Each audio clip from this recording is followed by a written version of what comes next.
ሐሙስ ማታ የጌታችን የመድኃኒታችን የኢየሱስ ክርስቶስ ሕማሙ ከሚታሰብበት ቀናት አንዱ ሐሙስ ጸሎተ ሐሙስ ይባላል። በተለያየ አጠራርም ይጠራል። አረንጓዴው ሐሙስ፣ የነጻነት ሐሙስ፣ ትእዛዘ ሐሙስ፣ ምሴተ ሐሙስ። ይህ ቀን ጌታችን ኢየሱስ ክርስቶስ በፍጹም ትሕትና የደቀ መዛሙርቱን እግር ያጠበበትና ከእነርሱም ጋር ግብር ያገባበት ምስጢረ ቁርባንን ያሳየበት ዕለት ነው።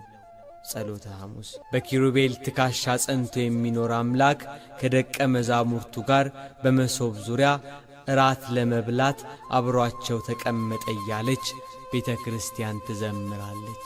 በዚህ ዕለት በምስጢር በከበረች በሥርዓት ባጌጠች ቤተ ክርስቲያን ጌታችንን ለማስታወስ ቄሱ ውሃውን በብረት አድርጎ በጌታ አምሳል የምእመናንን እግር ያጥባል።